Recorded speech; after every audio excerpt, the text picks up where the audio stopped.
And good morning, wherever you are watching us from behalf of the Nepal Institute for International Cooperation and Engagement and the Water Policy Center. It gives me a great pleasure to extend a warm welcome to our distinguished speakers, chair, and participants who registered for the event. This is the second session of the conference. To chair and moderate the session, it's a real pleasure to have Professor Swaran Singh here with us. So, Professor Swaran Singh, Chairperson, Center for International Politics, Organization and Disarmament, School of International Studies, Jawaharlal Nehru University, India. Dr. Swaran Singh is Professor and Chair for Diplomacy and Disarmament at Center for International Politics, Organization and Disarmament, School of International Studies. Professor Singh was formerly visiting professor at Australian National University, Science PO, University of Peace, Xiamen Universities, Shanghai Institute of International Studies and Center of Asian Studies in China, Asian Center at the University of the Philippines and Chuo Hiroshiman, Kyoto University, and also guest faculty at Stockholm International Peace Research Institute. He was academic consultant at Centre des Sciences Humaines and a research fellow at Manohar Parrikar Institute for Defense Studies and Analysis. Without any further ado, let me now request Professor Swaran Singh to moderate the session. Thank you. I hope all of you are able to hear me. Yes, sir, loud and clear. And I'm happy we are starting on time. We are just 5 minutes into our session. We have 120 minutes, which means now roughly 115 minutes. What I would love to do is to make sure that we have adequate discussion and participation from the floor. So let me set few ground rules for all of us. One, that I will also be the timekeeper for all of you, given the fact that we have about, let's say, 100 minutes and we have 4 speakers. We could give you somewhere between 15, ideally, to maximum 20 minutes each for my 4 speakers. And then I will alert you at 15 minutes if you have not concluded on 15 minutes, so that you can then take 1 or 2 or 3 or maximum 5 more minutes to make it full 20 minutes. So that's rule number 1. Let's all try to speak for 4 speakers within 20 minutes, so that then we can leave enough time for discussion on the floor. The second ground rule which I want to request is both the host who just introduced me and all the 4 speakers, I would like them to have their videos on so that I see them all the time on my screen as if we are actually sitting together. And indeed, I will encourage all other participants. I see we have now 19 people with us. I'll indeed encourage all of you to switch on your videos so that we do not behave like we are listening to radio. But we should be feeling that we are in the same room, and that encourages the speaker to make a good presentation if he or she is able to see speaking to actual audience. So I'm requesting all of you to please, if you can, switch on your videos so that the speakers have the sense of speaking to real people rather than empty screen, or just empty boxes of screen. You already have the introductions of your 4 speakers with you, given by the hosts. So I won't even spend much time at initial stages. If we have spare time in the end, then I will maybe say a few things myself. But my priority will be to the participants so that they, all of them, have some say in discussion today and have a takeaway from today's discussion. So we'll try to make sure that participants have chance to either make comments or ask questions. So let me right away go to the first speaker of the day. I think he's already with us. Dr. C Lalremsiami is the first speaker. He's going to speak on South China Sea post-pandemic order. All over to Dr. Lalremsiami. Please, your 20 minutes begin now, ideally 15. Thank you, sir. Am I audible? Yes, you are. Yes. Okay, thank you very much, sir. Actually, I have not yet got my PhD degree and I am still doing my PhD. That's what I want to clarify first. And good morning, everyone. Thank you, Professor Swaran Singh, our host and the organizers of this conference. And before I start, I would like to share my screen. Yes, please. Mm. The host will have to allow you to share screen. Roston, please. She's actually already the co-host, so she Okay. can actually, yeah. Great. Okay. Yeah.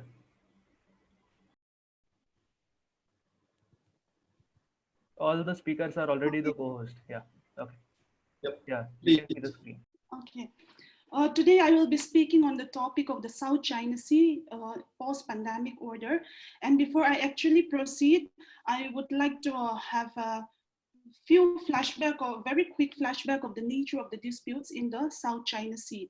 As we know that the South China Sea is a major focus of tensions to the international community in the 21st century. And we know that the South China Sea and its enclosed features have immense geopolitical, economic, and strategic significances. It is a rich resource sea and serves as a vital link between Pacific and Asian country, and it is an international commercial shipping route. It is estimated that approximately $4 trillion trade passes through the South China Sea annually, and due to so many reasons, it is contested by 6 parties: China, Malaysia, Philippines, Vietnam, Brunei, and Taiwan. Maritime disputes in the South China Sea predominantly centered around the questions of sovereignty over the sea and several features and the rights of using them. Claimant states draw their respective territorial lines to designate their claims. As a result, several intersecting lines were drawn in the South China Sea. The United Nations Conventions on the Laws of the Sea in 1982 clearly prescribed the zone that a sovereign state can have exercise rights over it, which is called the exclusive economic zone, to which countries have 200 nautical miles from their baseline. All the parties in the South China Sea are the signatories of this UNCLOS, and if these parties act according to the UNCLOS, problem will be solved. But what complicated the matter is that China, being the most powerful claimant, claims majority of the sea in the name of historical rights claimed by itself through its 9-line, which is contradictory with most of the other literal claims. Therefore, majority of the conflicts arises between China on the one side and other claimants on the other. And let us look at the recent developments in the South China Sea. Recent developments in the South China Sea indicates that post-2009 has been marked by rising tensions, several incidences over rival claimants.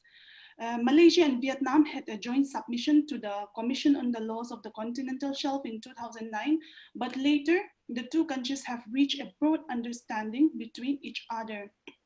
And another notable development is the Scarborough Shoal standoff between China and Philippines in 2013. China took a control of a reef about 140 nautical miles from the Philippines coast, and Philippines accused China of violating international law by interfering with its sovereignty and filed a complaint to the Permanent Court of Arbitration in 2013. The Pca Rulings in June 2016 breaks the ice of the South China Sea dispute when it declared that majority of the South China Sea claims by the Chinese does not have a legal basis and remain inconsistent with the United Nations Conventions on the Laws of the Sea. The Chinese government statement on the Pca Rulings showed that it will never withdraw its claims due to international tribunal rulings. And since 2014, China has substantially expanded its ability to monitor and project power throughout the South China Sea via the construction of artificial islands, which Other countries accuse China of using it as for civilian military bases at the disputed Spratly and Parcel Islands. These include radar and communication arrays, airstrips, and several forms of anti-ship cruise missile systems. Therefore, several external nations of the world, including India, China, India, Japan, USA, Australia, etc., rebuke China for its non-compliance with the international law. Since then, the South China Sea dispute became another hotbed of global tensions.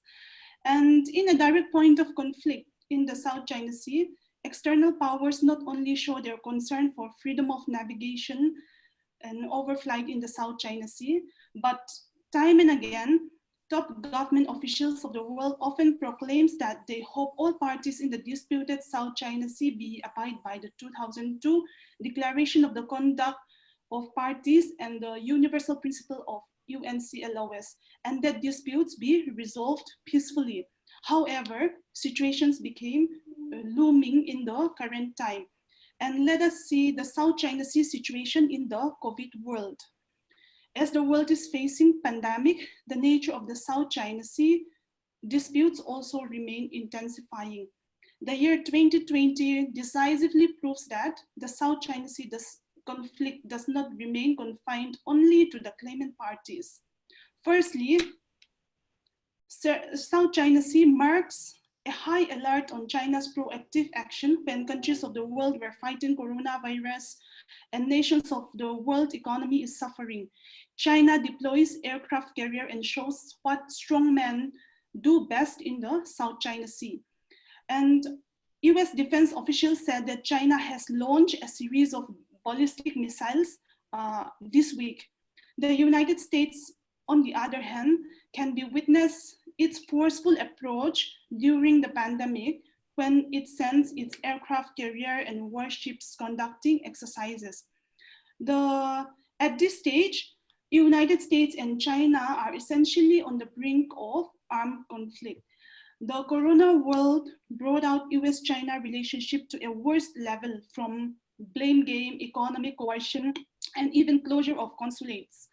The Trump administration banned several Chinese companies to a government list, citing their role as helping the Chinese military constructing artificial islands in the South China Sea. All these relationships culminated in the South China Sea in terms of military reconnaissance, and China accused USA of provoking disputes in the region and pushing other countries to back its stance. Secondly, Vietnam reiterates its inclination towards approaching international tribunal during the COVID period. And third, Manila government also openly votes to call the United States if China attacks her navy. Fourth, China, being the second largest economy, showed her skill as a practitioner of economic statecraft. The economy of Southeast Asia, as we know, is heavily dependent on China's economy, and ASEAN China economic ministers meet in July 2020 welcome the robust growth of their bilateral trade and investment and wish to cooperate further in the economic arena. For the first time this year, ASEAN became China's largest trading partner this year. And fifth, China's proactive reactions have brought the weaker nations and external power together. This is very clear.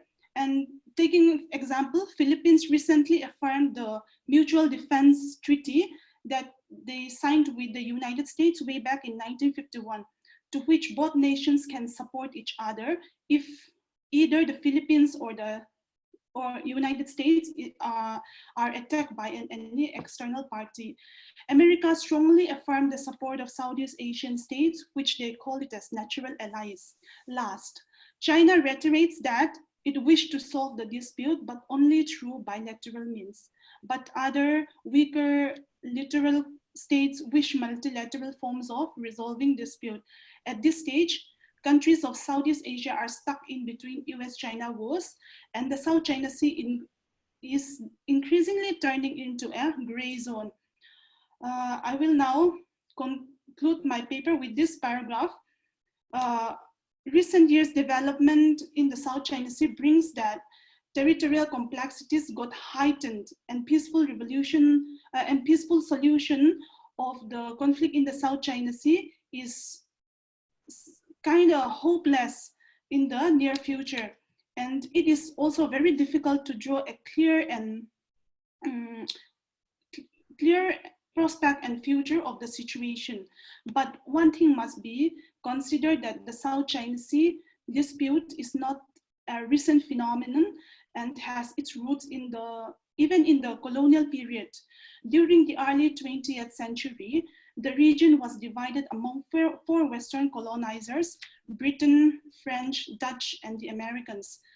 And if the situation gets worse, the world might witness the recurrence of history, which would possibly be regarded as the South China Sea as a zone of great power competition and conflict in the coming years.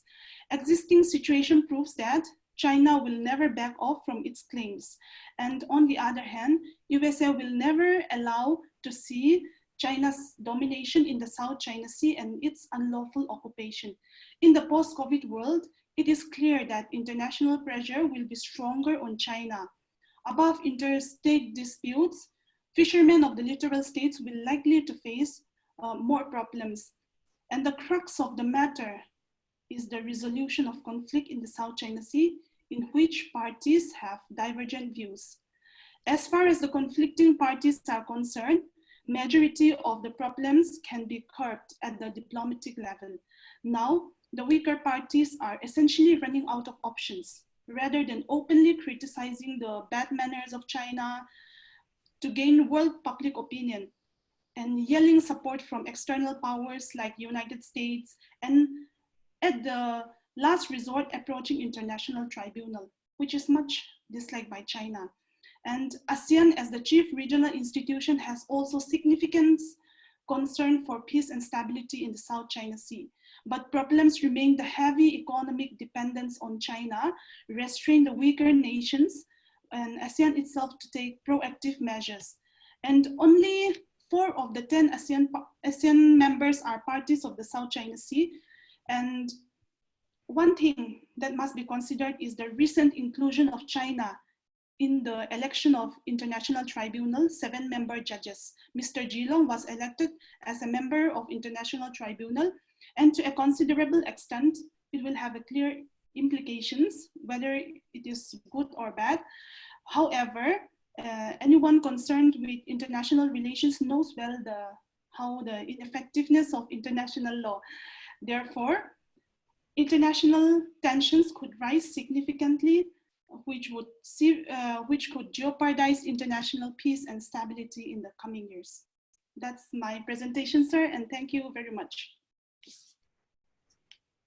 Thank you, Siami. It's interesting presentation, because usual imagination is that China's bully behavior in South China Sea, at least, is continuing unabated. But interesting to see the way she has presented to us that restraints on China during and after COVID-19 are likely to be reinforced, and therefore there could be greater challenges for China to continue that kind of behavior. Siami, I'll request you to now stop sharing your slides with us. We only saw the one slide. I hope that was the purpose of your presentation. Hopefully we didn't miss any of the other slides. But I'm sure we will take question answers at end of 4 presentations.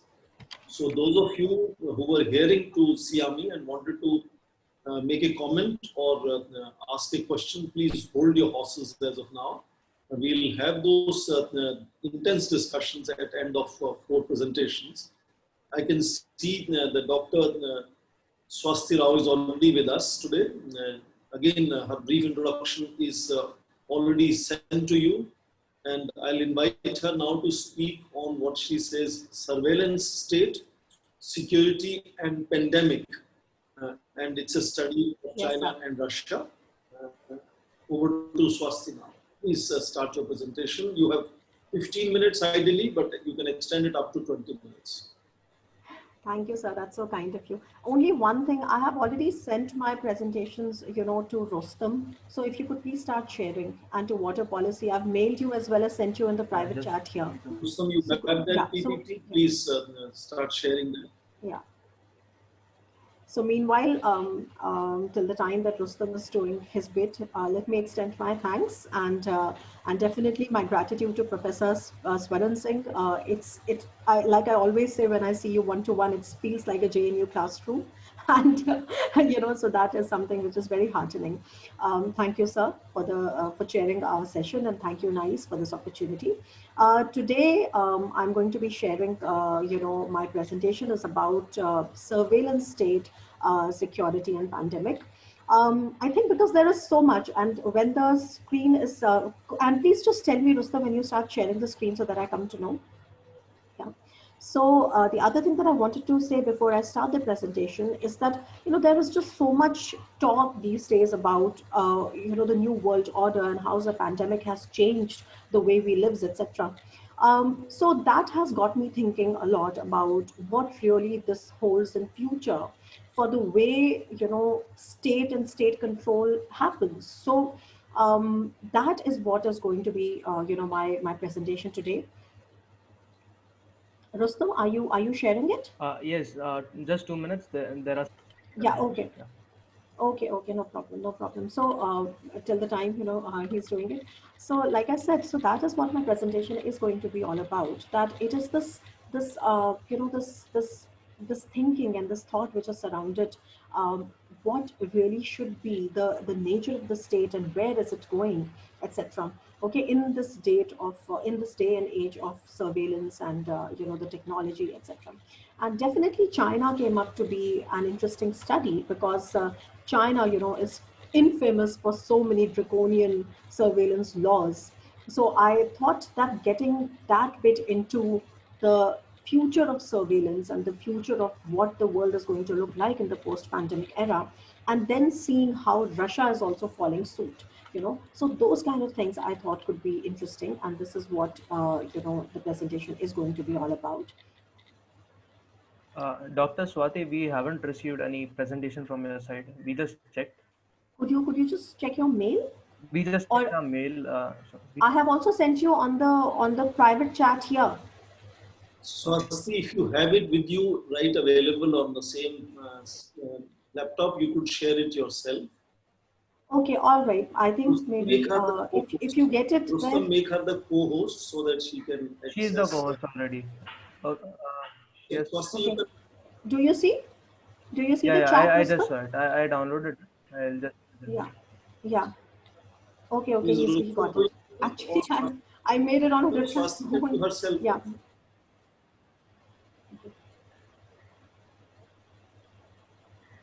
Swasti, you can also share it yourself. Yeah. You are the. Yes, sir. I would prefer Rustam doing it. It's on a different phone. But then if it doesn't work out, then I will start No sharing. problem. Maybe you can deduct this time from the presentation No. if you So want. don't worry on that. Yeah. Rustam, are Yes. you Yes. sharing? Yes. Yes. I got the So presentation. I'm Okay. sharing. Yeah. great. Yeah. All right. Okay. Yeah. Is the presentation visible? Yes. Okay. Please go to the first slide. Okay. Let's start. Fine, that's great. So shall we start? And I will just tell you to change the slide, Rustam. So please just, yeah, let's have each other there on. So like I said, it is on state surveillance and security. It is, and the pandemic, a study of China and Russia. Thank you so much for being patient with me. Next slide, which says the layout. Yeah. So really, like I said, that, today's presentation is about all this, that what really is this post-pandemic world order? Does it suggest a paradigm shift in the nature of world politics? So we keep hearing these things of deglobalization, okay, reculturalization, and return of the great power rivalry. Okay, so in an easier way, it could mean social distancing is going to become norm. Masks and online work culture is going to become a part of our lives. Okay, so there are images of ghost towns, of erstwhile city centers floating everywhere. But more fundamentally and less visibly, it is basically the nature of state surveillance and its indispensability for security, which is coming up. Okay, so when I say state surveillance, okay, what I really mean to say is the data surveillance. You know, the surveillance that you do by way of collecting huge amounts of data, which cuts across both traditional and non-traditional security threats. So then the key ponderables become, what is the nature of surveillance in our times? In what direction is it going? Is it going in a very dystopian direction, so to say? What is the nature of state-individual relationship and how is it going to unfold? What is the nature of political obligations then? And what then could be the limits to it? And why am I speaking about China and Russia? So surveillance is a core function of all public health systems, and this is with respect to pandemic.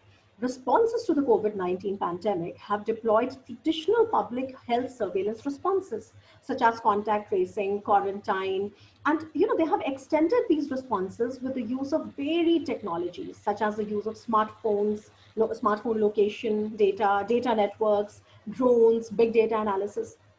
So what I've done in this regard is that in this particular presentation today, I'm going to revisit, the grand old man of political philosophy called Michel Foucault and his notion of panopticon, with its twin focus on surveillance and self-regulation as the preeminent form of social control in modern societies. And with that, we can examine the increasing level of surveillance enacted during these times and also for the pandemic in general. So we will see how that is coming about and to what extent can we apply Foucault, right? With this, can we come to the next slide, please? The next slide says, so we are talking about how the postmodern state surveillance and security in nation states are crossing, all right? Now, what I want to tell you that capitalist societies, there is surveillance in capitalist societies as well. So it is not merely a problem of China or Russia. It is something which is all pervasive. Okay, Yuval Noah Harari calls statism the new god, the new religion. So it is everywhere, but the enfolding of it happens differently. So in capitalist societies, what we get is surveillance capitalism, where private human emotion is being dragged into the market and called behavioral data. So human activity, which was outside the market, is brought inside the market, and all aspects of human life become a data byte, which can help a giant corporate's profit, right? And you must be remembering the cases of Facebook, etc., being dragged to the US Parliament. But in autocratic regimes like the CCP, it goes several steps further and steps up the most sophisticated system of espionage over their own people. And when I say espionage over their own people, it's not just about minorities like the Uyghurs, but also the majority Han Chinese, and we will see how. So the pandemic situation, what has happened is that the pandemic situation has legitimized the state surveillance and aids in the deepening of state control over the lives of citizens in unprecedented ways. One of the post-pandemic shifts can be seen in the nation state itself, which is backed by populism that has been strengthened because it has the power to take decisions about healthcare and border control and stimulus plans, right? So it is this particular legitimization of the panopticonic state gaze, which basically is in my opinion, the hallmark of the post-pandemic societies. And there are two main types of power. Okay, according to Foucault, one is repressive power and the other is normalizing power. So repressive power is the power that we all the time see, which is the visible aspect of power, okay, which is like police and all that.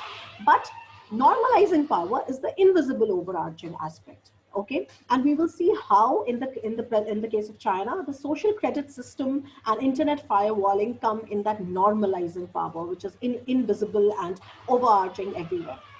Can we come to the next slide? The fourth slide, please. So then what have we come to by now is that control of information has been key in perpetuating the rule of CCP since 1949. Sorry, Swasti, if you look at, Swasti, yes? let me stop you. Rustam, you've gone 2 slides ahead. Please go backwards. I'm going to slide 4, please. These on how firewall works. No. I'm on slide 4. Please, Rustam, please could you follow when I say, Yes. Okay. How Yeah. firewall works. So yeah, slide 4. So what I see that when we look at China, right, we see that the control of information has been key in perpetuating the rule of CCP since 1949, whether it's suppression of minorities, it's cracking down on minorities, and especially after the Tiananmen Square, etc. So this particular suppression, etc., the way it is done in China is the most sophisticated surveillance system in the world. And we keep hearing things of how Xinjiang is the biggest prison in the world. There are re-education of minorities, concentration camps, etc. But let me come to the most, more technical part of how these things are carried out. So one thing that we need to know then is how the Great Firewall of China works, which is the internet firewall, which is not just a simplistic banning of domains that you cannot access a particular domain in China, but also to spy on internet behavior of their 1.4 billion people and accordingly then develop tactics to brainwash their population. So, but at the same time, there is a problem, which is that the Great Firewall is so great, but you can actually jump it by purchasing certain VPNs. Swasti, I'm sorry. This is Yes? not working. He's again moved 2 slides ahead. Okay, I'm sorry that No, it's not me doing. I don't know how did it happen. I'm just keeping. So you know how firewall works is where you should stay. She's Yeah. talking of. Okay. Yeah, please stay to Sorry, slide 4. Please stay to slide 4. Thank you, sir. Thank you so much. Okay. So but that is what I was telling you about the Great Firewall. And please make sure that we all stay to slide 4. So it is not merely simplistic banning, but also kind of watching the internet behavior of people and developing tactics to brainwash the population. So like I said, then how does it work? Because you can buy a few VPNs and jump that firewall. So the answer to this question then is more insidious and disturbing than the firewall itself. How do you control the populations without giving them the impression that they are being controlled? So what has happened in China is that between 1994, when internet started there, to now, a massive state apparatus to control and monitor the internet has emerged. And what is more disturbing is that originally it was controlled by the Ministry of Public Security, and it was called the Golden Shield Project, which now is referred to as the Great Firewall. And the second thing that I want to discuss in this regard is the social credit system, which extends this power of gaze to include all kinds of data collection and visual surveillance. And we will see how. Can we come to the next slide, please? Slide 5. How the firewall works. How the firewall works. Now, what has happened is that, there was a lot of, I mean, I won't take much time in this, but then there was a lot of research on, how this firewall actually works. Okay, so it's not merely banning, but there are other strategies which are employed to make the firewall, have that effect that it has. And, in 2013, American Political Science Review published a particular finding. And the conclusion was that contrary to much research and commentary, the purpose of the censorship program is not to suppress criticism of the state, but it does that, they are allowed to write scathing criticism of the government, but the purpose of the censorship program is to reduce the probability of collective action. Okay.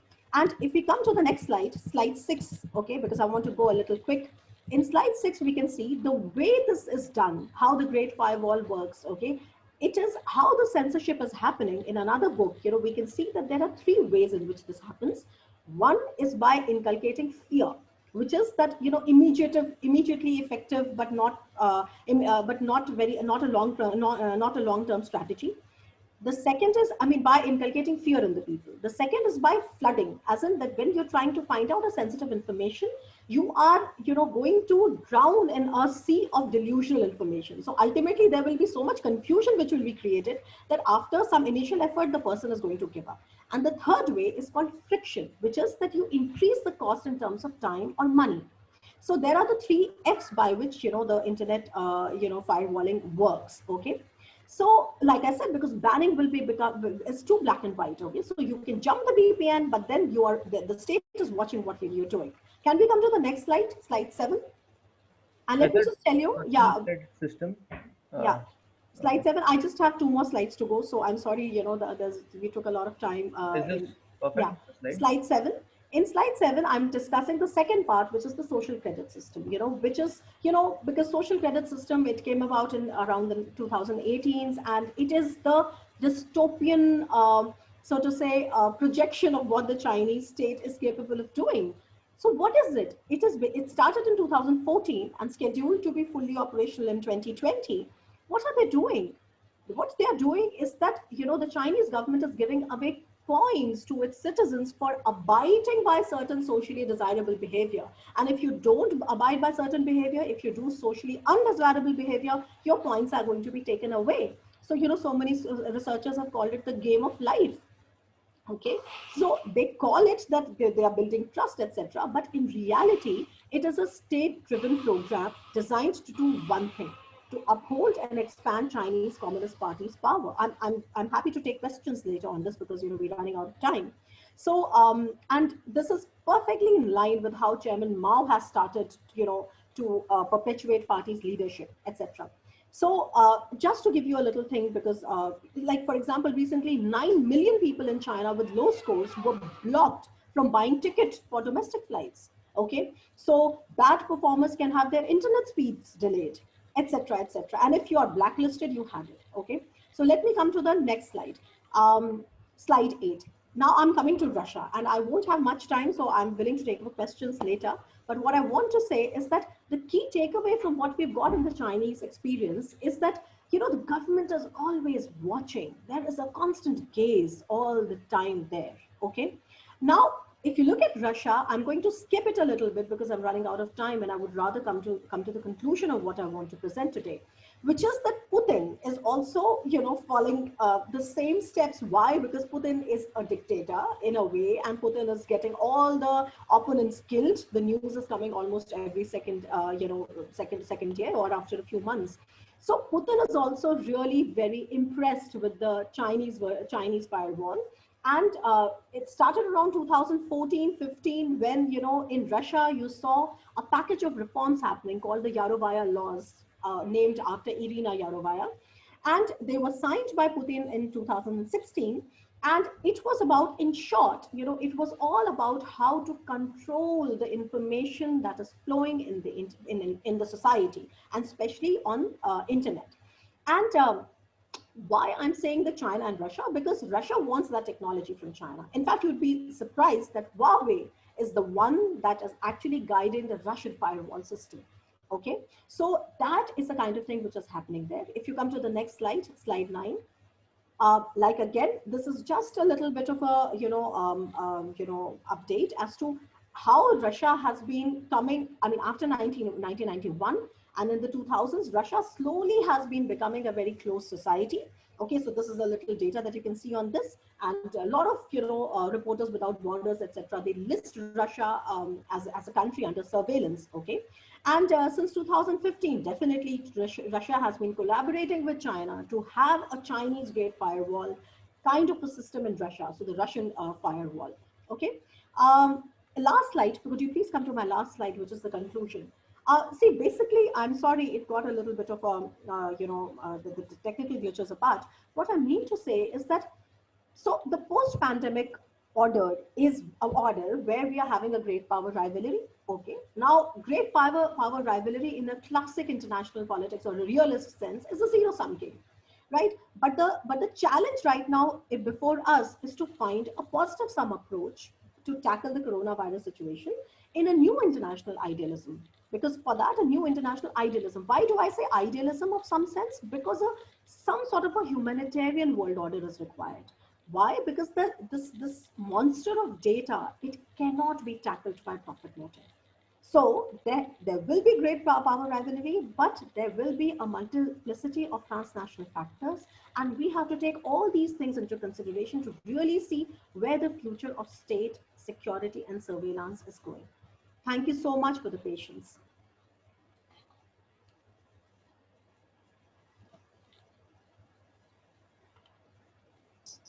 Thank you, Swasti. And we can now wait for questioning some of the propositions that Swasti has just made with us till all 4 presentations are over.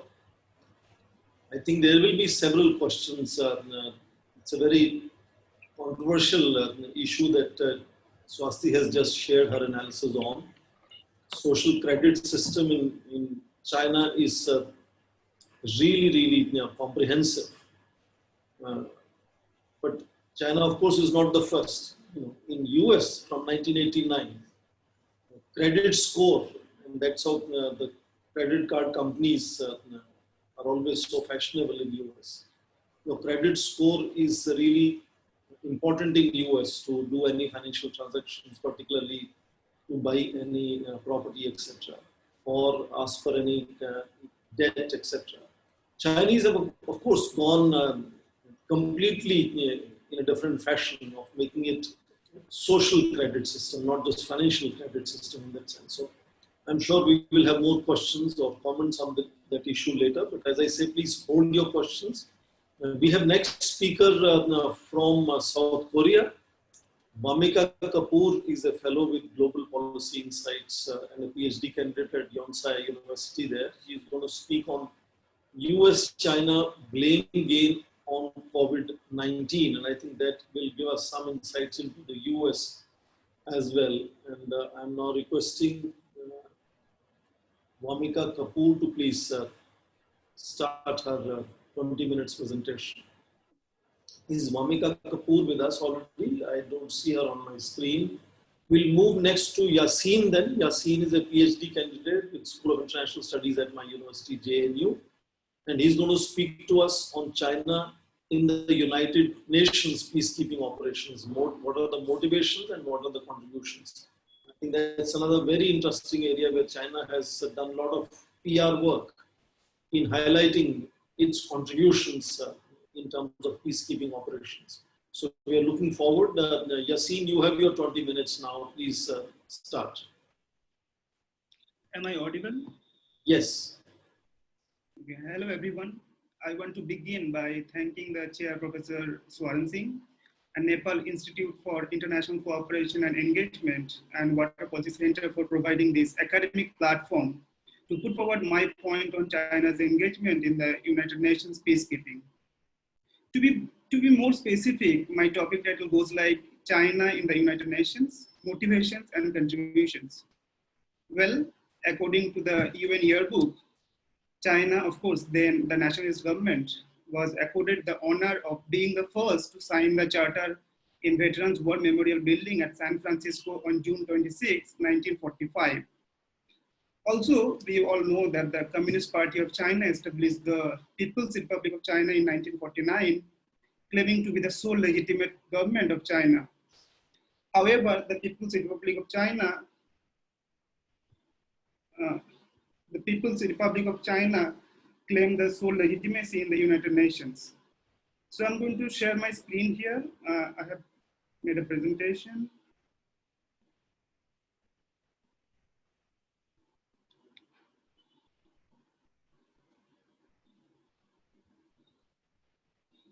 Yeah.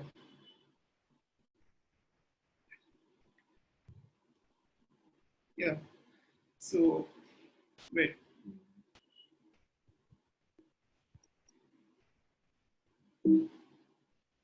Well, so the Republic of China or Taiwan continued representing China in the United Nations for more than 2.5 decades. Well, I hope PPT slide is also visible to everyone. Yes, it is.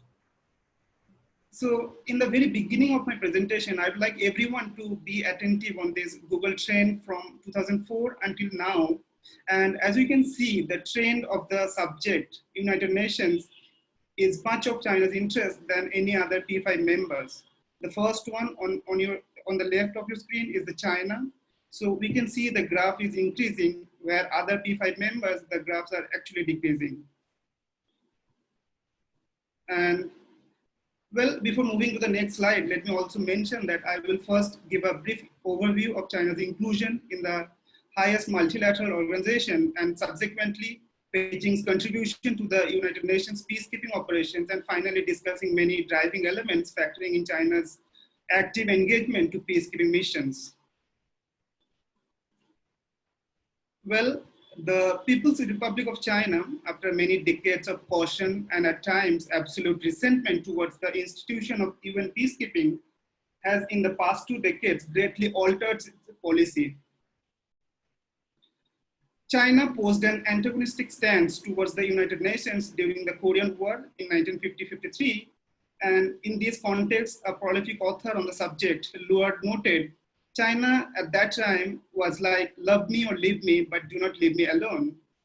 From 1950 onwards until 1960, the Assembly regularly considers a proposal from the Soviet Union for the inclusion of an agenda item on the matter of China's representation.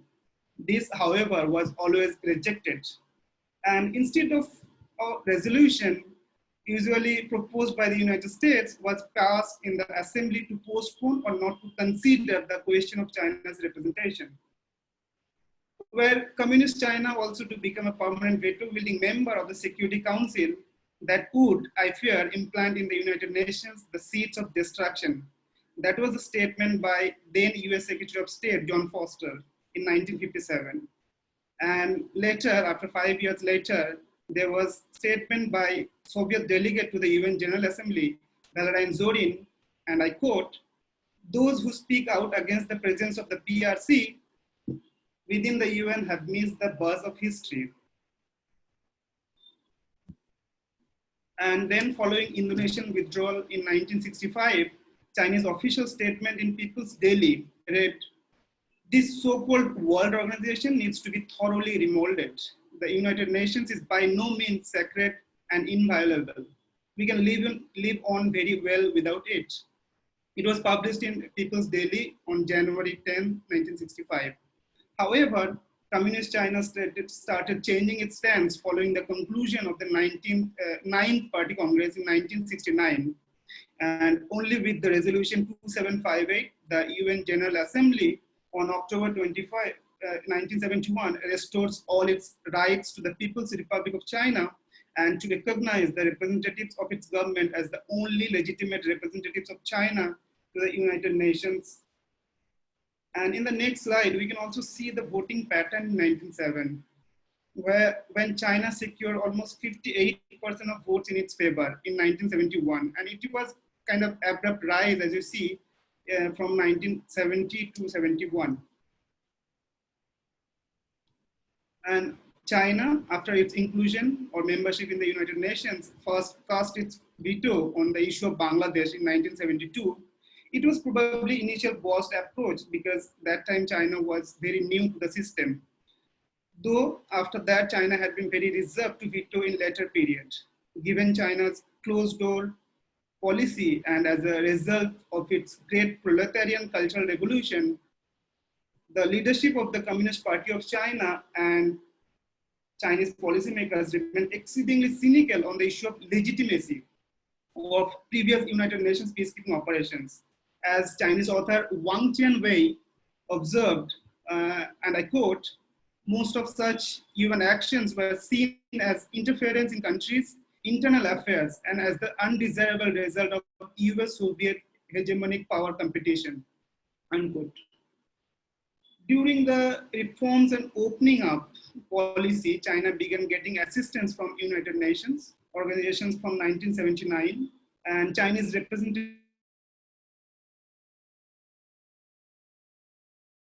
to China officially became a member of the United Nations Special Committee on Peacekeeping Operations following the Nobel Peace Prize awarded to UN peacekeeping forces in 1988. Accordingly, China sent its first deployment of civilian observers to Namibia in 1989. But as we all know, the Tiananmen incident in 1989 invited strictest possible condemnations and pressure from the international community, and with the fear of being isolated increasingly rising for China. The post-Cold War situation made the international community see China as the only remaining socialist state and the US as sole superpower in the global order. Policymakers felt that China needed the UN more than at any other period since 1945. It was also the time when China was indeed looking for opportunities in order to buttress its image, and a request for dispatching peacekeepers proposed by then UN Secretary General Boutros Ghali gave China big relief. It is interesting to mention that during the Asian financial crisis in 1997, China gained the opportunity to project its image as a responsible country, a phrase coined by then Premier Chu Rung-ji, by not devaluing its currency. Therefore, it was thought prudent to support and participate in peacekeeping to better serve a political image under global criticism.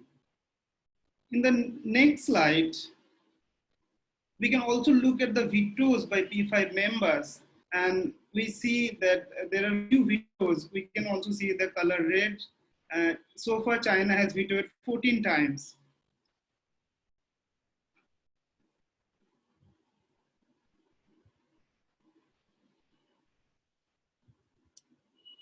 So these are the questions very specifically regarding my topic today, China's overall engagement in the peacekeeping. And I'm looking at these 4 questions. How does China contribute in the United Nations peacekeeping operations? How do China's national interests and global presence shape its behavior in peacekeeping operations? What are the challenges for China's strong adherence of the principles of state sovereignty and non-interference? Next, so these are the numbers. So talking for China's peacekeeping contributions, as we can see, China is the top peacekeeping troop contributor among P5 members. And China attained this position in 2004. And from 2002 to 2019, the increase of Chinese peacekeeping troops who are wearing blue helmets for United Nations peacekeepers, the increase is 26-fold. And China is currently participating in 7 of 13 ongoing peacekeeping missions. And also, as September 2019, the total 2,534 Chinese troops are contributing in China in UN peacekeeping operations. And thirdly, China is the second largest budget contributor in the United Nations. This is, I also want to highlight here that in 2016, China's contribution to the UN budget was 6.8%. And in 2017, 17-18, it was 10.21%. But in 2020, China has increased its budget contribution to the UN peacekeeping at 15.21%. So as we see the numbers, so what are the key factors of China's reluctance to reduce approach? And so basically, there are 7-8 points, elements which are factoring in China's enthusiastic participation in the United Nations peacekeeping operations. Firstly, safeguard national interest. Recent Chinese actions, articles, official statements indicate that the continuity of deeper engagements in UN peacekeeping as interrelated elements and considerations for the Chinese leadership and the People's Liberation Army, PLA. Chinese author Yongqin Chang claims in the 1990s, China shifted its policy from a condemnation point to participation in UN peacekeeping. In 2000, Chinese peacekeeping policy is more flexible in nature and started supporting non-traditional peacekeeping activities. The International Crisis Group, ICG, report tries to locate the motivations of China's involvement in 5 areas, namely multilateralism, responsible power, operational benefit, China's interest abroad, and one China policy. So there are multifaceted reasons for China's increasing involvement in these peacekeeping operations, since realistic contemplations and policy priorities are at play in Chinese peacekeeping. From its national interest points of view, as Chinese author Pang, he wrote an article in 2005, and he observed China needs a stable environment and peaceful market for its sustainable economic development and modernization. This is very interesting given the information that China is the largest trading partner for almost 130 countries. And Africa and Middle East are 2 energy producing and supplying regions for China. Instability there doesn't serve China's interest. Probably that is why most of the Chinese peacekeeping is concentrated in Africa. In the context of national interest, Yasuhiro Matsuda located 3 kinds of interest, namely international interest, soft national interest, and hard national interest. Another venue of China's engagement in peacekeeping can be located in its military domain. Deployment of large number of troops and police forces helps China professionalize its force with practical benefits and technical skills. This is very important, as you see that China last waged its war in 1979, the Vietnam War. So this also offers scope for Chinese PLA to professionalize its army. In recent years, multilateralism has evolved to become a crucial pillar in China's foreign policy. As you know that there were Chinese foreign policy mainly based on like 3+, the major power relations, developing country relations, and neighboring country relations. And after the 16th Party Congress in 2002, China also added 2 more elements, namely multilateralism and soft power in its overall foreign policy. And participation in UN peacekeeping is viewed a low-cost approach of exhibiting dedication and commitment to global peace and safekeeping. To security challenges, China's engagement in peacekeeping is to consolidate multilateral means to overcome security deficiencies. Participation benefits China's influence, or what Chinese call it Huayuquan, within these missions. Therefore, China gets an enhanced position in the UN system, which is advantageous for China to diplomatically actually profit. From China's foreign policy point of view, peaceful rise was highly advocated by the Chinese leadership. Jiang Zemin political report at the 16th CCP Congress stressed the dramatic changes in international relations which had served to justify China's change of attitude about peacekeeping operations. China officially took part in the Class A standby preparation mechanism, offering medical, engineering, and transport personnel to peacekeeping activities. And finally, peacekeeping as soft power. As we know that Joseph Nye conceptualized soft power or second phase of power as the ability to attract, persuade others, or winning others' gratitude through attraction and co-option, contrary to hard power that emanates from inducement and coercion. Countries can magnetize others by the means of culture, institutions, policies, political values, and ideals. Nye, in order to give more elaboration of soft power, pointed out the ability to attract and attraction often leads to acquiescence. Here we need to be clear about the dissimilarity of attraction and influence. Well, so United Nations peacekeeping operations, how it's serving China's soft power. Very quickly, the activities in United Nations, especially in peacekeeping operations, to help China promote soft power. Among major reasons for the involvement in United Nations peacekeeping and peace negotiation, one aim is to project the image of a responsible, generous, and peace-loving country in the global setup, thus increasing its image and subsequently soft power in general. The most crucial proportions of peacekeeping are connected with soft power discourse. If we look into the UN-generated Good Country Index, GCI, China's overall ranking is 64, but in the section of international peace and security, China is ranked 16th. The reason behind this spectacular ranking in this section is among 5 indicators, 2 belong to United Nations peacekeeping operations.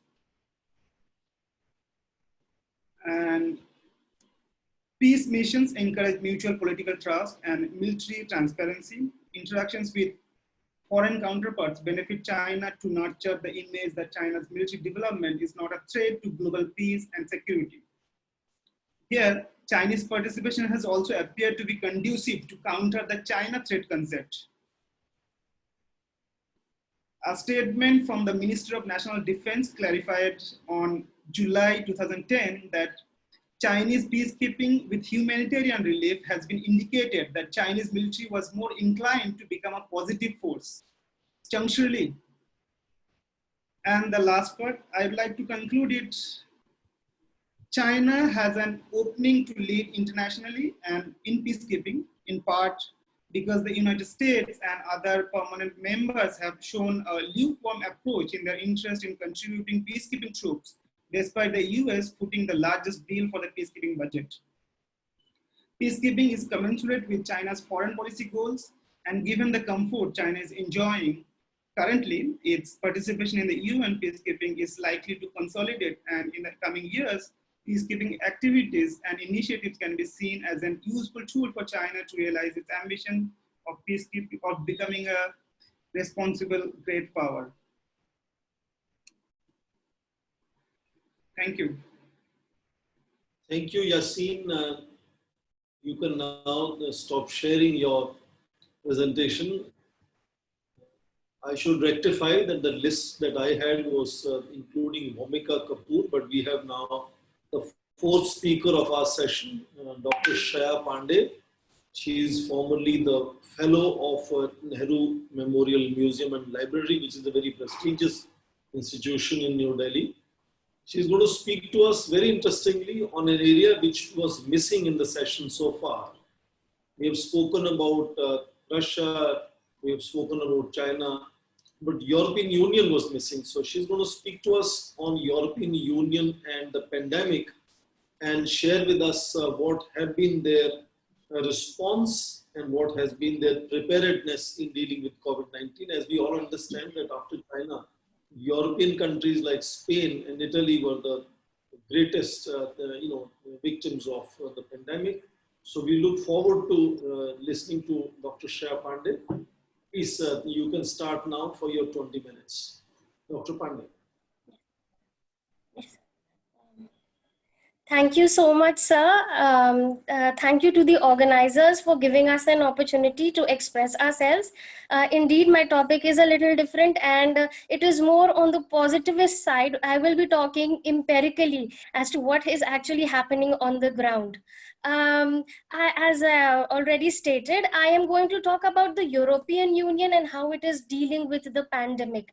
Now, why are Indian scholars interested in the EU? That is the first thing that comes to our mind. Why are we studying the European Union? Not many of the scholars are really interested in the European Union, I must confess, but nevertheless.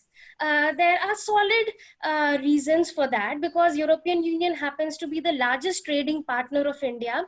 12.9% of India's trade is with the European Union. So $115 billion trade happened in 2018-2019 between EU and India. And our trade is fairly balanced with 58 billion euros of imports and 57 billion euros of exports, and the same applies to services.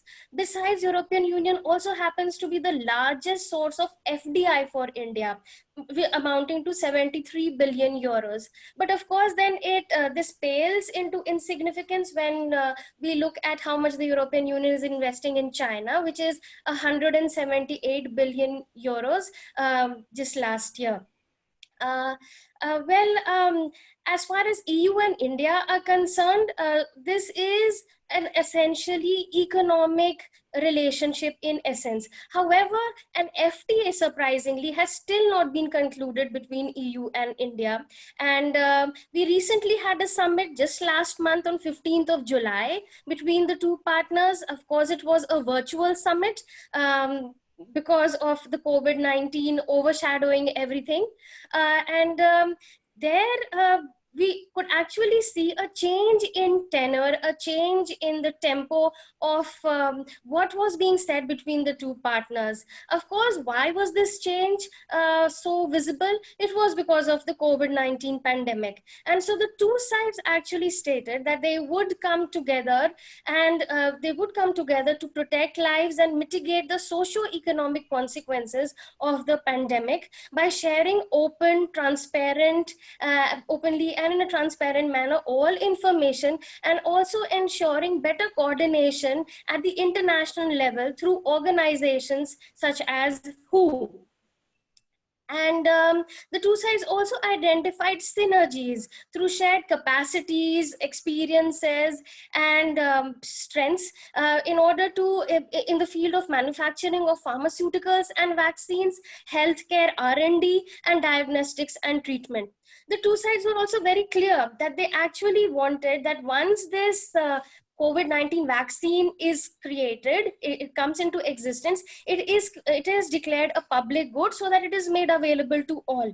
And therefore, clearly the EU and India want to collaborate in the area of healthcare and pandemic response and preparedness. They also stated that they would like to continue the vital supplies of medicines as well as agricultural products and goods and services. Now, the European Union also held summits with China and South Korea at about the same time, and they were also confabulating on this very issue. When we come to the European Union now, they have actually been trying to formulate a common European response. As we know, the EU is a bloc of 27 member states, the European countries, basically 27 European countries, and it is the most developed regional international organization, so to say, and every regional organization tries to simulate what they are actually doing. So of course they have come up with a number of best practices, which includes coordinating the national responses of the member states. They are providing objective information as to what is happening on the ground to the member states, and also trying to take effective action as far as possible to control the pandemic. The European Commission, which executes all the policies, has actually formed at the political level a response team in order to coordinate between the various nation member states. Now, a picture of European solidarity is being painted, and I think there is a lot of truth in what they are actually conveying. They are basically stating that the EU solidarity is being exhibited through various actions, such as the treatment of ill EU citizens in other countries. So cross-border transfers of patients who are ill is happening. Then there are a lot of donations being made for the personal protection equipments, and the stranded EU citizens in other countries of Europe can easily find their way back to their homes. Now, when we come to the budget of the European Union in order to control this pandemic, the EU has a very long multi-annual financial framework. So the current budget is from 2021 to 2027. So 50%, more than 50%, a little more than 50% of this budget is being dedicated for dealing with this pandemic. And apart from this, there's something that they have come up with called the New Generation EU, which actually is a huge corpus of fund of about 750 billion euros, which includes 390 billion of grants and 360 billion of loans. So all this money added together actually comes up to a whopping 1.8 trillion euros dedicated for the control of this pandemic. So we see that their dedication, their commitment towards controlling this pandemic is certainly very, very serious. When we come to certain initiatives being taken by the European Union for controlling the pandemic, we can enumerate quite a few. For instance, they are actually funding not less than 23 research projects under their research and innovation program, which is called Horizon 2020. So obviously they are trying to come up with solutions that can actually help an individual live a better life in the EU as well as in the rest of the world. So they are trying to find possible solutions. They're also collaborating with other countries in this respect. Then when we come to the medical sphere, they just signed 2 days back a contract with Moderna, which is a biotechnological company which aims at drug development, drug discovery and vaccine technology. And they are supposed to supply to the European Union 80 million doses of the vaccine, of the COVID-19 vaccine, once it is created. And there is also provision for another 80 million doses. So you can imagine how much preparedness the European Union is aiming at. And it is not just one company that they have signed this contract with. They have signed it with other companies companies such as AstraZeneca, Johnson & Johnson, CureView, and Sanofi. And they are still in the process of further negotiating with even more producers. Now, why are they doing this? Because they have a very clear vaccination strategy which aims at making the European Union self-sufficient as far as dosages of vaccination is concerned in about 12 to 18 months. So they have a target, they have a timeline, and they are definitely working on it. Funding is also being done for transportation of medical equipment, medical personnel, as well as patients. Then they have also purchased not less than 10 million masks for their health workers. And they have also, from their very beginning, they have actually been making arrangements for the medicines that have been certified for treatment of COVID-19. They have made provisions for making this available. They have also come with a reserve of medical equipment called Rescue. The EU is what they actually stress upon when they say rescue. This is actually a stockpile of vital medical supplies, including ventilators and face masks, so that whichever country, whichever member state is in need of it, it can be supplied by the European Union. Then when it comes to vital supplies, the things have to still go on despite the pandemic. So the European Union insisted that all EU members always make air cargo operational so that essential supplies can be reached to all the various countries and the member states. Besides this, they also have a trans-European transport network. And so what they ensured was that the border crossings among all the countries are designated as green lanes, and freight traffic is not stopped at all, so that the essential supplies are available to the people at all times. Then they also they did a commendable job of bringing back citizens, EU citizens. About 500,000 EU citizens were brought back from various countries where they had been stranded when the pandemic actually broke out. Then the European Union has also come up with a web platform called Reopen EU, and they are trying to gradually, safely open and encourage free movement as well as tourism within the European Union. Apart from this, as part of coordination among the European member states, they are also trying to facilitate travel to the European Union. They also organized a pledging summit where they were able to raise 6.15 billion. They actually called it, very interestingly, a global goal, Unite for Our Future. And 4.9 billion was actually contributed by the European Investment Bank itself, and 485 million euros were actually contributed by the EU member states. So they have also, and the citizens also volunteered, they also pooled in a lot of money so that the vaccine is very quickly, very easily made available to all once it is developed. Then the EU has also come up with a EU COVID-19 data platform where information regarding research can actually be shared and collected, and therefore a body of knowledge, of authentic knowledge, is also being made, is also being created and constructed and built by the European Union, which is again very commendable. When we come to the economic measures that are being taken, of course, the economic condition has taken a beating. The Euro area's GDP plunged by 12% quarter on quarter, 3 months to the end of June, and Spain actually had a decline, registered a decline of 18%, France 14%, Italy 12%, and Germany 10%. So obviously a lot needs to be done in order to refurbish their economic standing. So the European Union has actually facilitated making things better, making things easier for these countries by tweaking or maybe just bending the rules a bit for the capital market, so that investment continues to spur the economic operations. And then the taxes can actually be filed a little later. Seasonal workers and farmers have been given special incentives. Banks have been asked to give loans not only to businesses but also to households.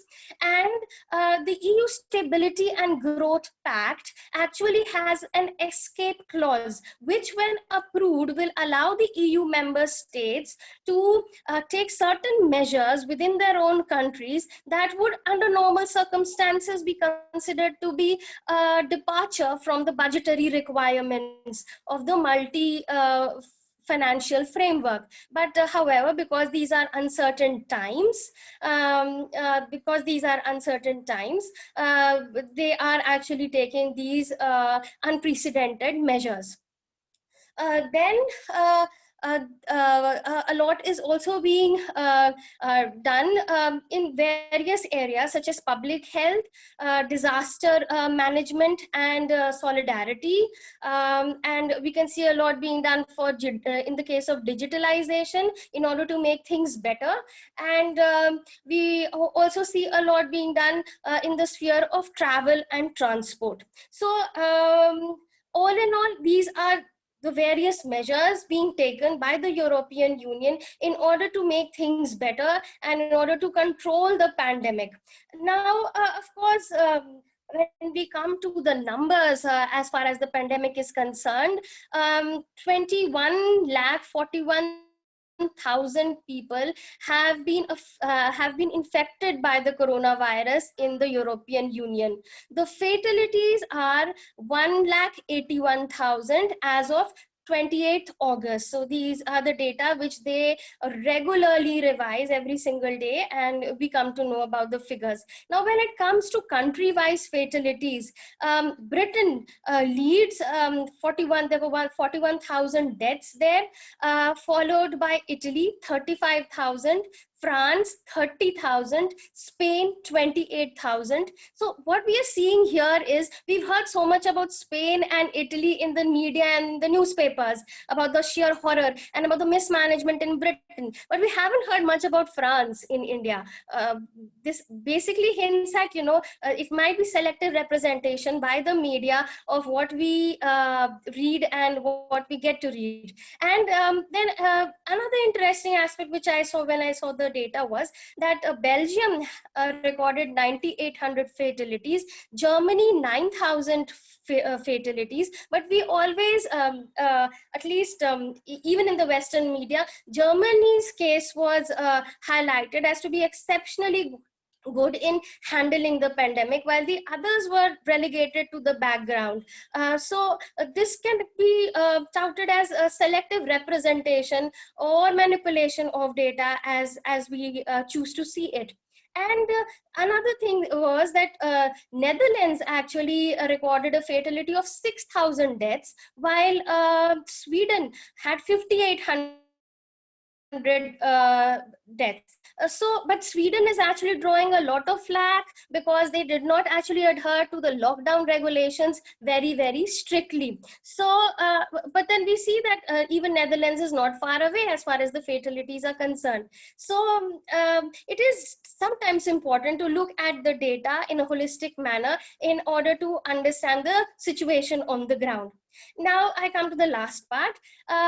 We are again seeing a spike because the lockdown restrictions they have come down, but these spikes are localized this time. Of course, the numbers are more in case of Spain and the Balkans in Europe, but there are single digit rises in Germany, Italy, and France. Another important thing that has to be noticed, as I pointed out earlier, that these are localized spikes. For instance, in Spain, this is happening in Aragon and in Catalonia, where 1/5 of the population resides. In Italy, it is happening in Emilia Romagna, which is a place where 7% of the Italian population resides. So these are very local.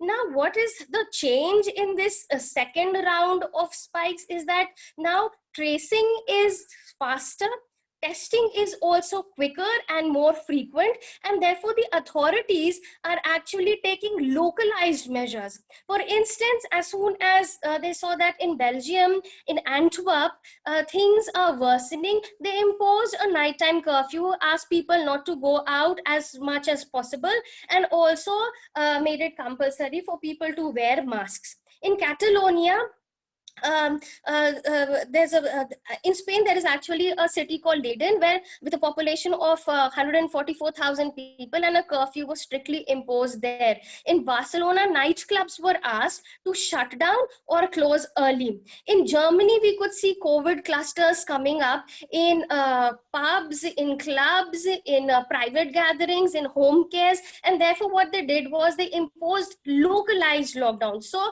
what do we mean by this? That wherever there is a problem, the lockdown was imposed, as simple as that.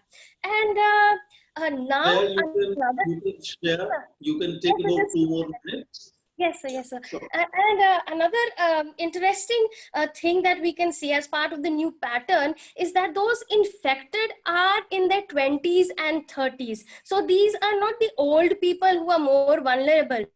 So why is this happening? Because of course this young generation is not adhering to the norms. They are not hesitant in going to public spaces and private gatherings, and if they continue to do so, as many leaders, especially in Germany, have warned, they will actually in no time start infecting the old and the vulnerable and the aged, and then things might just go out of hand. Another point of worry is that once the summer ends and the autumn begins, most people will start staying inside, and then there are a lot of flu symptoms that arise, and there is a tendency of people in Europe to fall sick more, and the hospital beds are also found to be occupied. So if this coincides with a spike in COVID-19 infections in various parts, this might actually prove to be a difficult time. But of course, this time round, the European Union is more prepared. As a result of the slew of measures that we just discussed, there are more hospital beds, and there are even more field hospitals that have actually come up. But of course, again, everything will zero in on how much and for how long do the people adhere to the new norms which have been set, which have actually come to govern our lives in the new normal. And with this, I will conclude my presentation by only stating that the European Union has definitely proven that it is indeed a normative power. It has introduced a number of best practices which can be emulated by the rest of the world. And as far as international political theory is concerned, I would say what I see is a mishmash of economic liberalism, mercantilism, and neo-Marxism. But I would actually subscribe more to the mercantilist approach, where we are actually seeing more of the same. So we are seeing more continuity in the new change. Thank you so much for your time. Thank you, sir. Thank you, Shreya, for including European Union in your discussion. I think that's an interesting area that we had not kind of covered it as yet. So I'm sure there'll be many questions on that as well. I have my own set of questions, but I'll come and ask questions only after all the participants have had their share of asking questions to you. Let me set few ground rules as we begin to now move to next segment of question answers. One is that I see that we have now 22 people with us. And I would request, and I've been saying it earlier, please switch on your videos. That is a facility we all have. So let's not treat this as a radio program. And let us treat it as an audio-visual program so that we still feel that sense of being together and being face to face as much new normal as we can. So I'll request all of you to switch on your videos unless you have some technical limitations. So I will be willing to accept that there is a technical limitation, especially if you wish to intervene and wish to ask your question. I would then expect you to not only switch on your videos, but also introduce yourself as to what is your affiliation, what is your background, and what is your own research interest, so that the speaker has an idea from where the question or comment is coming from. And as I always say, you can either do electronic hand. If some of you are familiar, you are joining webinars.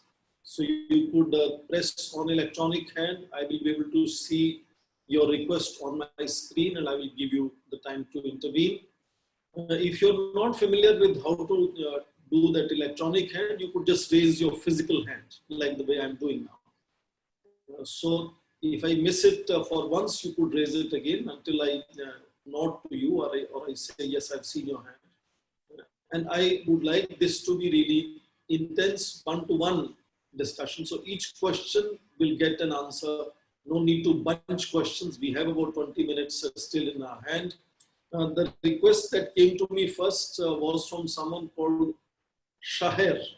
I'm not even aware of the surname or whether it is the doctor or man or woman.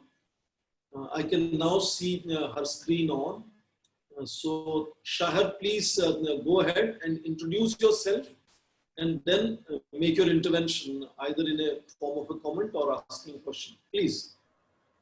And also indicate to whom you are asking the question.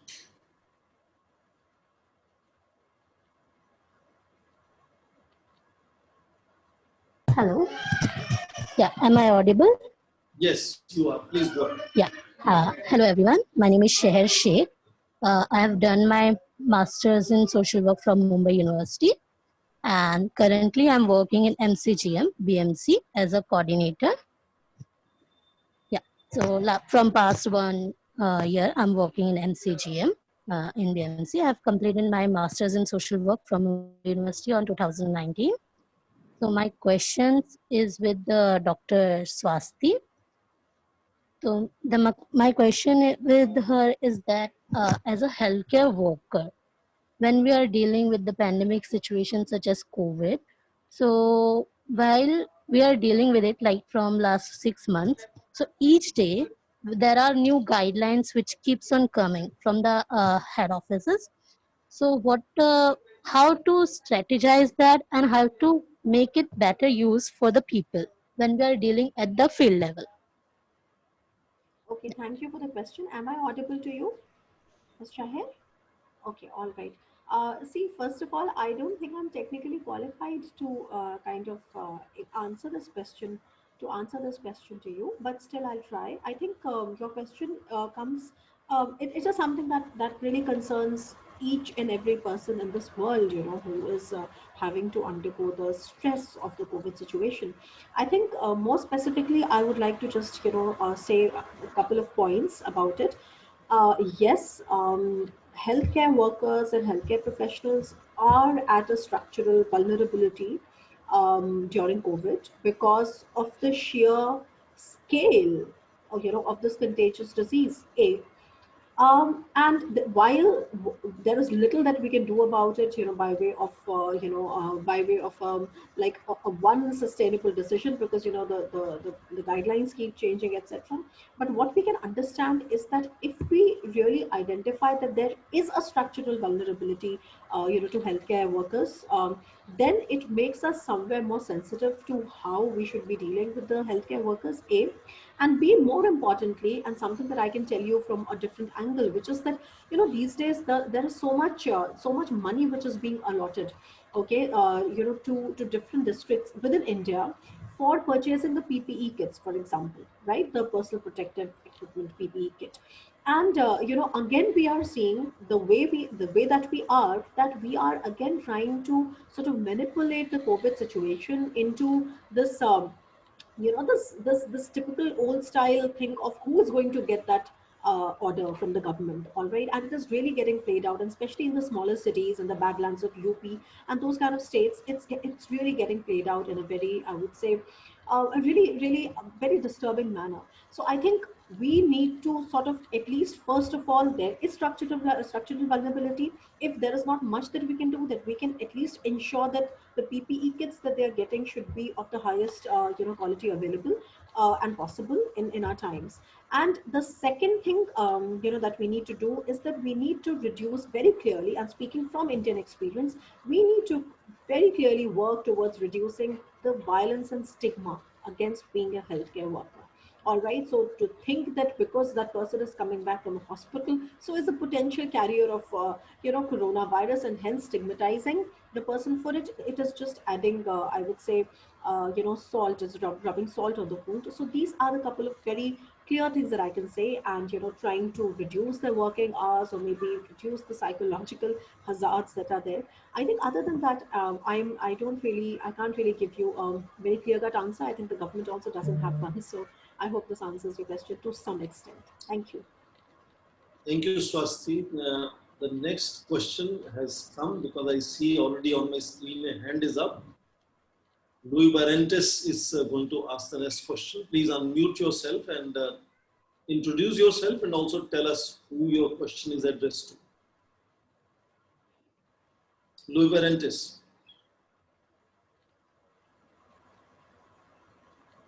We can't hear you, Louis. There we go. I was trying to unmute. See, I mean, yes. So thank you very much, everyone, for such incredible presentations and very informative. My name is Luis Barrantes. I am from Costa Rica. I've been doing a little bit of research on Yemen recently. And 2 years ago, I was an intern at the Costa Rica mission to the United Nations, and was a little bit involved in the peacekeeping operations and peace and security related matters. So that is why my question goes straight to Yasin. I would like to know if we could have a little bit more insight, and also taking a little bit on the question that Dr. Swasti Rao made on the role of China on the Horn of Africa and Gulf of Aden. So we could have a little bit more of insight on that, on the role of China as a one P5 member of the UN Security Council, of how the approach through the towards the Yemen conflict has been.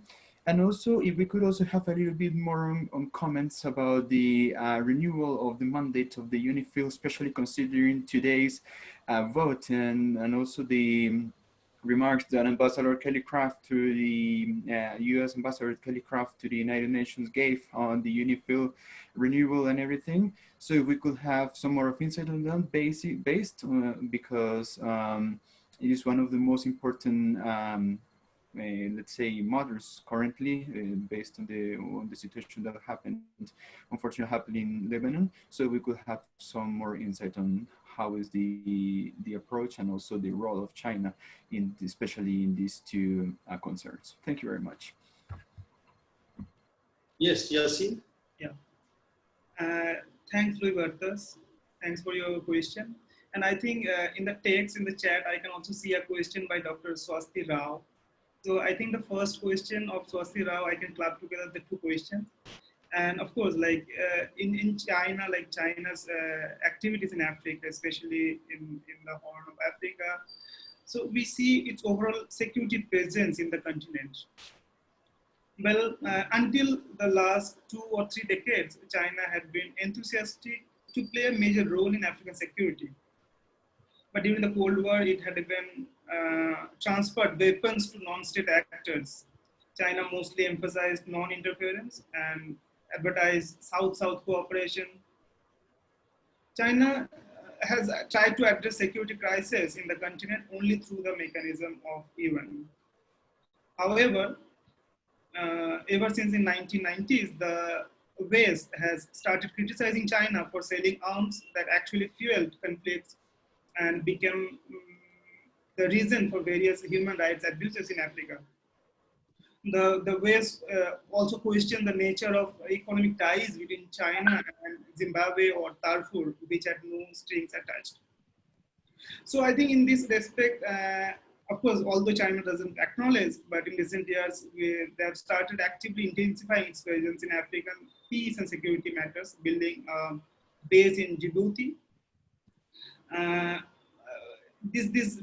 The agreement between China and Djibouti, if you see, which would permit China to use its port in African country for naval operations. So, and there was also one comment by Chinese Foreign Minister Wang Yi during his visit in Djibouti. It was around 2014 or 15. I'm not really sure about the year.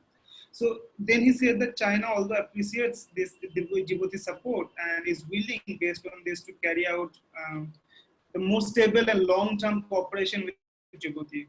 So, so China's engagement in paper, mostly it's been non-interference, and that's also one incentive for China, which actually gets the support of African Union in the United Nations.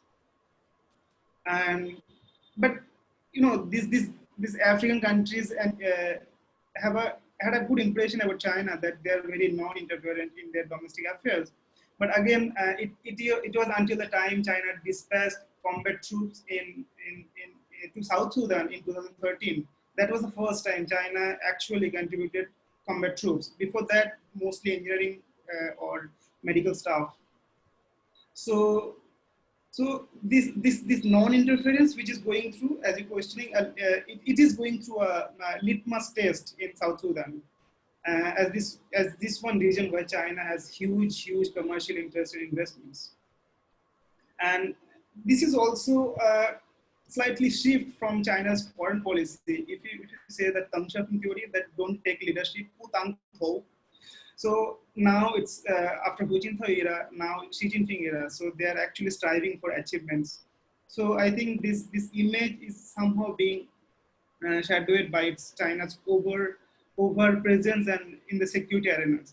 So well, apart from this economic interest and all these things, what are the main strategic interests for China? China's strategic interest, number one, of course, military to military. The military ties are found on the ground of the form of donation of equipment, weapon sales, education, training programs. China sells actually arms to Ethiopia, Namibia, Cameroon, and Tanzania. And then, of course, non-traditional threats. Chinese leaders have highlighted these anxieties in the course of decision-making of non-traditional threats. And the Chinese may have initiated deployment of a hospital ship named Peace Ark to help soldiers in overtime. So the PLA, Chinese People's Liberation Army, recently stepped up in addressing the humanitarian crisis in Africa. So we have also seen during the outbreak of Ebola and the yellow fever, Chinese help was hugely appreciated. And so apart from this soft approach, which is being purveyed by Chinese side and received by Africa, there's also reservations on its overall presence.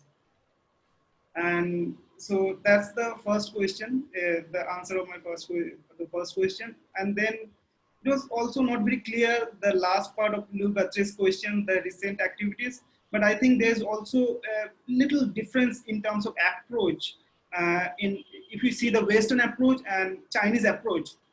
So from a principal angle, Western approaches endorse the promotion of democracy, while China is very much into assistance orientation or development. They actually wants to sell the economic model. China doesn't want to have a new election or new democratic force in the country. Chinese engagement remains responsive, while West in peacekeeping has been very preemptive. So that's also very primary difference between two approaches. And so the Western method of peacekeeping is both a top-down and bottom-up management, as they move after instituting a new constitution, conducting national elections, solidifying civil society, and creating political space for multi-party system.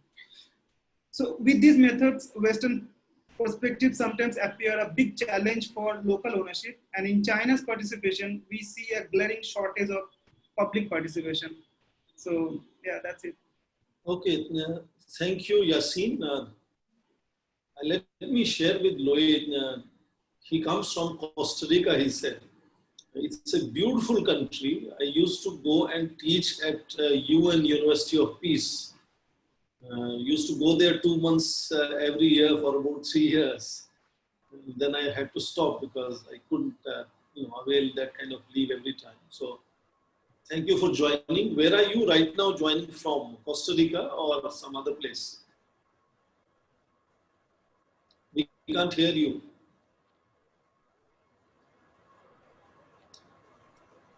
Yes. So yes, basically, currently I'm in Costa Rica.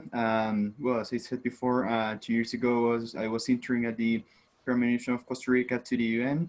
Currently, I am being a candidate for a master's degree program with a joint partnership between Universidad de Costa Rica and the Ministry of Foreign Affairs of Costa Rica on diplomacy. And yes, basically, I am very interested about these topics, and I'm really glad of your words about our country and about your experience here in UN Peace here in Costa Rica. And well, very glad to see you all here in Costa Rica if there comes the time and if yes. Thank you, Louis. Thank you, Louis, for joining us from Costa Rica. Swasti, you would like to add something to what Louis was asking? Because you also covered China. Yes, I think because since we are having the discussion, to what Louis was asking, because he was asking about Chinese intervention and presence in Africa. And incidentally, I asked Yasin the same thing. I think one thing he already made clear, Yasin, that, but okay, let me first just tell you my submission, which is that when you talk of United Nations peacekeepers, Chinese United Nations peacekeepers serving under the blue helmet in Africa, they are definitely there to, to propagate the UN mandate, the Security Council mandate. Okay, so there they are not really propagating the Chinese mandate or so. But if you look at plan and if you look at, the other ways in which the Chinese are there, they are obviously there with the very clear intention of upholding the Chinese mandate, which is that they don't really like to interfere much, and they are more interested in simply getting economic benefits out of it, and to protect their own sea lanes of communication, so they have this different bases everywhere. Okay, like that. The question that I was wanting to ask you, Yasin especially, and I think it would also take into account some part of Louis' question also, is that having said that, that remains a reality on paper or on theory, but while doing your research, I can see it is a part of your research because you've gone in so extensively about it. Have you seen some sort of positive correlation between the fact that if China has, and you took the example of South Sudan, so if China has invested a lot of money in a particular African country and they already have a support base at Djibouti, and then is there a study which shows that in such situations, China is more likely to send more United Nations peacekeepers, okay, serving under the blue helmet, but trying to tackle that situation from different angles was what I was asking you about. And especially in the case of Africa, because we have seen massive Chinese presence, especially around the Gulf of Aden and Horn of Africa. And even though anti-piracy is already eradicated, but the plan is still there. So the question is then asked as to why the plan is still there. And obviously it is now for protecting their economic interest. It is no longer to do with anti-piracy in that region. Now it has moved west. Piracy has moved west. So that was my question. Thank you. Before I go to Afzalur Rahman to make his intervention, let me very quickly ask my own questions. Use the advantage of being a session. I have one quick question to each, Siami and to Shreya. Siami, you mentioned about, I was very intrigued about your presentation saying that there is going to be greater restraint on China during and post COVID-19. Where will you look India in that reinforcement of restraint on China? Because after a lot of reluctance, India finally accepted that Australian Navy will participate in Malabar naval exercises, which are going on since '92 with United States. In 2007, Japan was joining.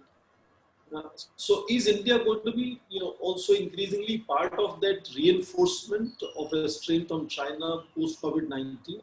That's my question to Siami. And Dr. Pandey, I think you also made a very interesting presentation today, but I wanted to ask you how COVID-19, the way it has impacted, and I was particularly, happy to see you made distinction among various countries where some countries have fared much better in Europe compared to some other countries. My question is, how is that COVID-19 impacting that already vociferous trends of Brexit? We were hearing even Poland, Denmark, Italy, names that are potential candidates to leave European Union. What it is doing to that narrative of more and more countries beginning to talk about leaving European Union, what COVID-19 is doing to that trend. So that's my question to the Dr. Shaya Pandey, and Siami, you may like to go first. Sure. Okay, thank you, sir, for your question. As far as India is concerned, as we know that its involvement with Vietnam in exploring oil and natural gas in the South China Sea, India has a special interest apart from freedom of navigation and considering its energy-rich sea. So in view of that, India will likely to play an active role in the South China Sea, but it is a fact that India is also remains under the shield of the United States, and the United States is taking proactive role in the recent years in the post-COVID period, and in this situation, India will continue to lend its vociferous voice, and as we know that India is also taking steps like restraining and banning India Chinese applications. And above that, we know the Doklam crisis and several forms of conflicting situations between the two countries. So taking in view of the significance of the sea and being in a competition with China in Asia, India will continue to push China to abide by the universal law and to settle the dispute in a peaceful manner. Thank you, sir. Yes, Shreya. Thank you, sir. Thank you for your question. Sir, as far as Brexit is concerned, we've seen that since the inception, it has been a mess because the vote was just 51% versus 49%. So, and the leaders were themselves not very convinced as to they should go ahead with it. So, and this has been dragged as we see. David Cameron resigned. Theresa May could not make an impression at all. She tried her best to stay on as Prime Minister, couldn't do that. Boris Johnson resigned as Foreign Secretary, then became the Prime Minister. It's a whole lot of churning that is happening in Britain.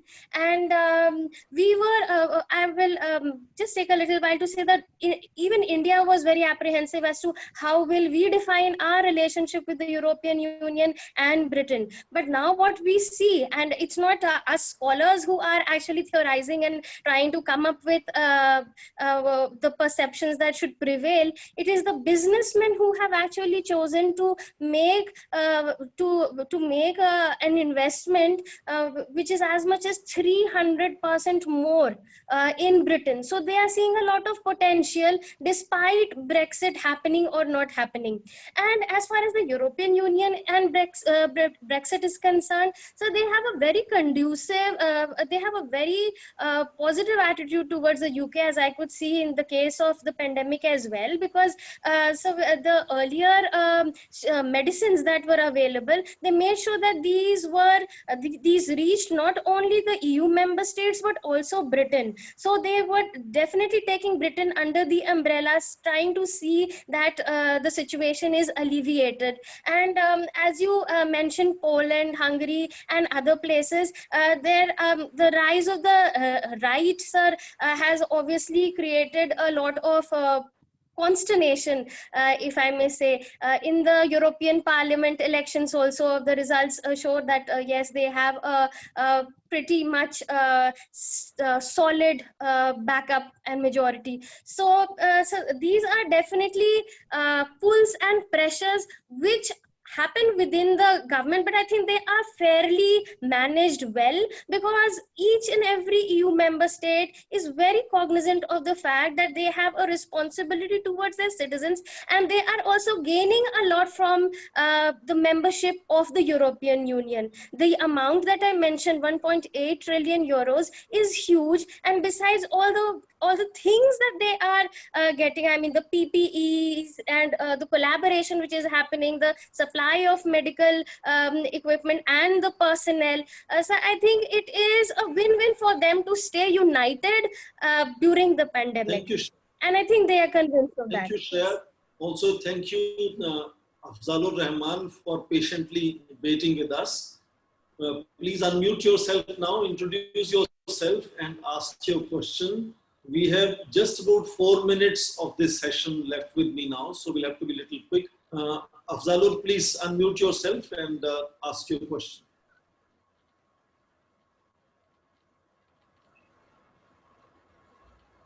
Okay, thank you very much for giving me the floor. Myself, Afzalur Rahman, a lecturer, Department of International Relations, University of Chittagong, Bangladesh. So I have several questions. First question is to esteemed Professor Siami. Before that, I say very my thanks to the every presenter. They really did wonderful job in this morning. So my first question is to esteemed Professor Siami. Do you think that ASEAN can be a best possible catalyst for solving the, I mean, South China Sea as there's a competitions between USA and European country and many more things, as ASEAN countries, I mean, majority of the ASEAN member states have problems with South China Sea in terms of their claiming jurisdictions. So this is the first question, that do you think ASEAN can be a catalyst, best possible catalyst for solving this problem? So move on to my next questions to the Dr. Swasti Rao. So as my question is, what are the criteria of characterizing the surveillance state? I mean, in this time of a pandemic period, as every state are surveilling, I mean, putting more surveillance to their own people, including my country, in every country, according to the reports, in fact, United States of America also. So what are the criteria of, I mean, very specifically, I mean, choosing these two countries, China and Russia, first of all. And second question is, as we see that this pandemic is controlled by authoritarian government more than democratic government. Well, as per as the statistics shown, China already controlled this pandemic well, rather than one of the biggest country, a democratic country of the planet is India. Okay, so in fact USA too, in fact some of the European countries.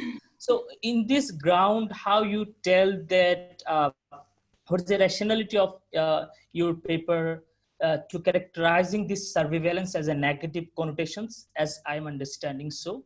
And my final question is to Dr. Swati also, is that in your conclusion, you told that we need a idealism-based world order in coming decade.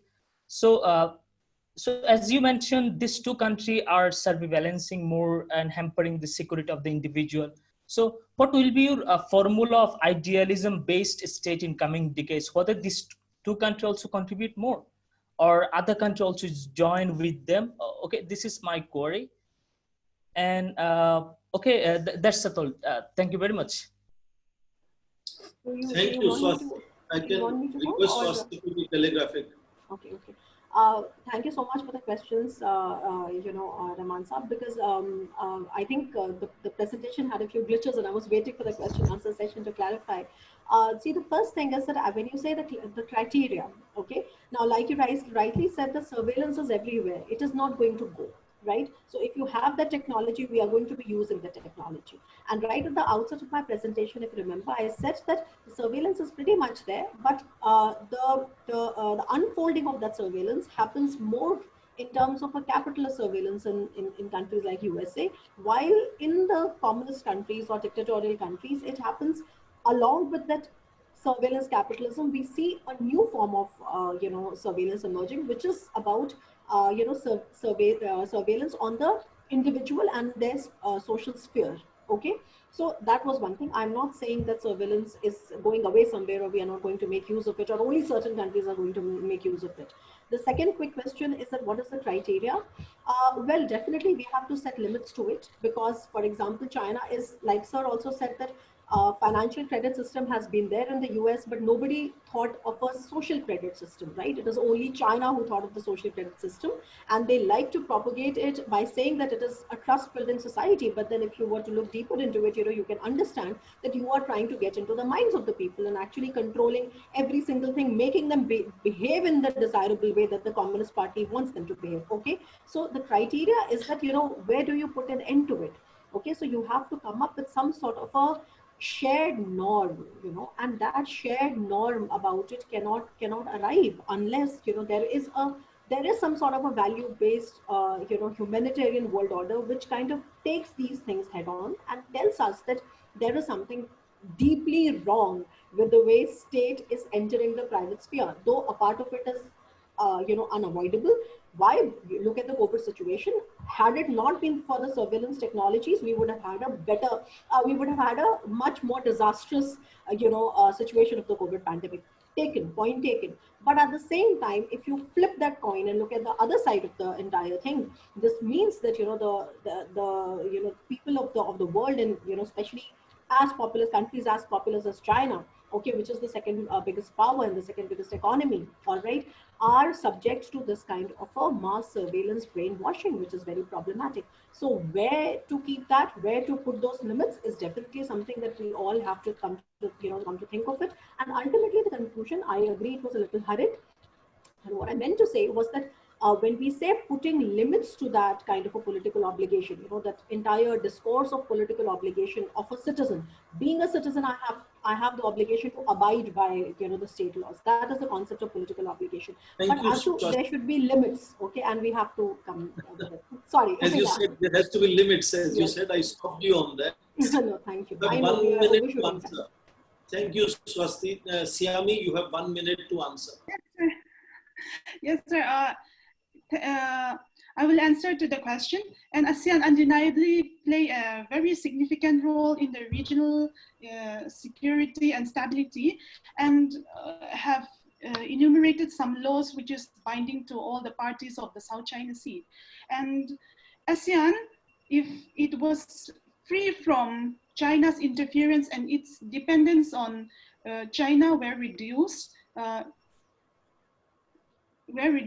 it will play a proactive role, which will be beneficial for the conflict resolution in the South China Sea. That's my brief answer, sir, and thank you very much. Thank you. I have no time to make any concluding remarks, and I think we don't require any concluding remarks. I'm thankful to all the participants, especially to Dr. Rahman, who joined us from Bangladesh, and to Louis Varantes, who joined us from Costa Rica, and each one of you. But my special thanks to our 4 speakers who made excellent presentations. And with that, I hand it back to Rostam, because I think we absolutely have no time to say anything beyond this. Rostam. Thank you, sir. And so let's move to the vote of thanks, as we don't have much time. So yeah, distinguished chair, speakers, ladies and gentlemen, as we come to the end of the session, I deem it a great honor to propose a vote of thanks on behalf of NICE and WPC to all who have graced us with your presence and contributed their parts to make this event a resounding success. And first of all, we would like to express our profuse gratitude and sincere thanks to Professor Swaran Singh for agreeing to chair and moderate the session today. And our sincere thanks also goes to all our speakers for being a part of the event and delivering such a comprehensive and convincing presentation. We are really honored to have all the speakers with us here today. We would like to acknowledge our gratitude to our friends from the diplomatic community, experts, academia, and media, and different organizations. Finally, I must mention our deep sense of appreciation for our audience who participated in the webinar and those who are watching us live on our YouTube channel. Thank you for your valuable time and attention, and for making the session productive with your questions. And we are truly honored to have you all with us this morning and hope to stay connected with you in future as well. Also do join us at our next session. Thank you so much.